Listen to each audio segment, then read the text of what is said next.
दिल्ली का रुख करेंगे। कांग्रेस नेता राहुल गांधी एक प्रेस कॉन्फ्रेंस कर रहे हैं। That I was one of the peaceful protesters at Delhi Jantar Mantar. मेरा सवाल बस ये है कि जब मैं शांति से चल रही थी तो पुलिस ने मुझे मारा क्यों? आरएएफ ऑफिसर्स ने मेरे ऊपर लाठी क्यों बजाई? और जब ये साफ साफ रूल है कि आप थाई के ऊपर नहीं मार सकते हो और एक मेल ऑफिसर किसी लड़की को नहीं मार सकता, तो एक मेल आरएएफ ऑफिसर ने why did he try to jab a baton into my buttocks? मेरा बस इतना सा सवाल है। और अगर इसके लिए जिसको भी उसने ऑर्डर दिया था, अगर वो आके मुझसे माफ़ी मांग ले तो मुझे भी बहुत खुशी मिल जाएगी। एंड सेकेंडली, क्योंकि मैंने बोला कि मेरा नाम मुस्कान है, मैं एडिशनली ये भी ऐड करना चाहूँगी कि सरनेम मेरी शर्मा है। और ये मैं इसीलिए बता रही हूँ क्योंकि आजकल हर कोई मान के बैठा है कि मैं मुस्लिम हूँ और इसीलिए मुझे और ज़्यादा गालियाँ मिल रही हैं।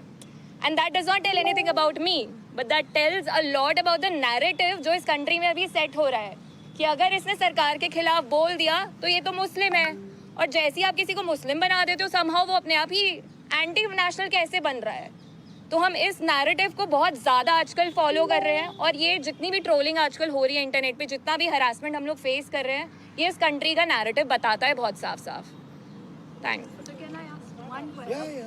आप सब लोगों से सवाल है कि आप इंटिमिडेट किया जा रहा है, आप डराया जा रहा है, आपकी परीक्षा हो रहा है, even when you are standing here, what makes you standing here? No, but I want to say something else, which is even more powerful. That there are young people who are standing here in front of India's press, but Amit Shah and the Prime Minister don't have the courage to stand here. अगर ये बाहर जाएगा उसके बाद हमें रोज और गालियां पड़ने वाली हैं, क्योंकि कल को मेरे साथ गलत होगा, मेरे साथ कोई आके खड़ा नहीं होगा अगर आज मैं दूसरों के लिए आवाज नहीं उठाऊंगी। और ये ऐसी कंट्री है, टू बी वेरी ऑनेस्ट, जिन लोगों को मेरी सुरक्षा करनी चाहिए उस दिन मैं उन्हीं लोगों से पिट रही हूँ।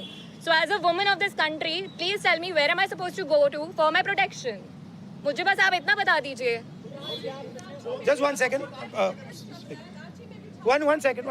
मेरा बस एक सवाल है, जो भी ये देख रहा है उनसे, क्या जस्टिस आपको सिर्फ तभी मिल सकता है जब आप कोई कॉन्स्टिट्यूशनल वर्कर हो, या आर्टिकल 14 के हिसाब से जस्टिस सबके लिए इक्वल है? ये मेरा सवाल है। So no, last thing I want to say. 1 second, we're not taking any more questions. Last thing I want to say is that for them to come here, जो आपने बोला, it is an act of courage. It is not easy for them to come here. They are facing harassment, they are facing violence, they are facing torture, and I am very proud that they have the courage to speak so eloquently, so beautifully about what they are feeling. And these are exactly the type of youngsters that this country needs. There's thousands and thousands of them, and I'm extremely proud of what they have done. Final thing, the person who is responsible for this violence, the person who has had the pellet gun fire into this young lady, the person who's had the pellet gun fire into that young man I brought here, the person who has turned the police force against this young lady who's asking for their protection is Mr. Amit Shah, is the Home Minister of India. He does not have the decency to come to Parliament. He does not have the decency or the courage to comment on what has happened. And there's only two possibilities.